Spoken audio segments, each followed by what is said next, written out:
video is clothes do not determine holiness. And again, we are in the series where we are discussing how the church has become the world that we must shun in order to ascend spiritually. And so this video is going to be very short, because if you are judging people by the clothes they have on, you are very carnal minded. Sorry, but that's the truth. So when we go back, remember, we're spiritual beings.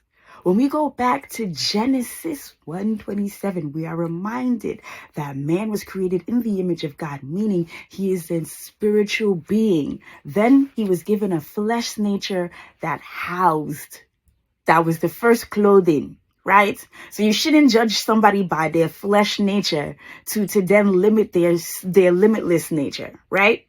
And then we'll see where clothes came. You see, after they were cursed, and then Genesis 3:21, and unto Adam and also to his wife, the Lord God made coats of skin and clothed them. So after the physical nature clothed them, then they were now given clothes on top of that.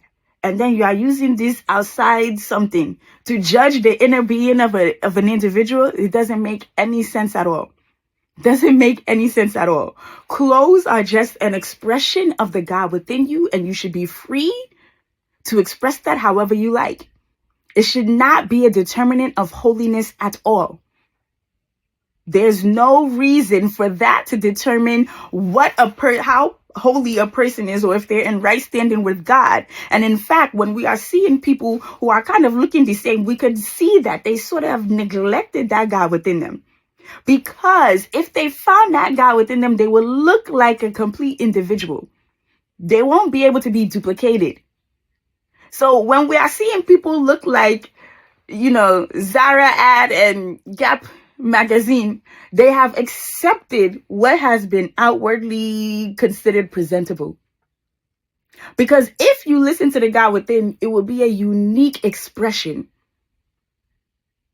There are different cultures that have skirts for men or tunics. Jesus Christ was wearing a tunic. That's a dress. Hello, somebody. So, and fashions have changed. High heels were originally for men. Pants were originally for men. And then guess what happened? Society decided, whoever decided to be a trailblazer and say, you know what? Women should wear pants as well. Because before, when women were wearing pants, they thought they were too masculine. It's too masculine. You shouldn't be wearing it. And you know what? There were a few trailblazer women that said, no, we don't wear these pants. And guess what? Now all of us can wear pants, and we're not looked at as an abomination, depending, some places might, but you shouldn't be looked at as an abomination. And it's the same thing now. The church is now using what man has invented for human beings to put on their being as what would make them right standing with God, when it just switches all the time. It doesn't make any sense. Let us be spiritual beings and consider each other as spiritual beings, and look beyond the clothes, look beyond the physical nature, and know that there is a being within that person, a being that is akin to God, that should not be limited to any outward expression. No outward expression should say that that's an abomination.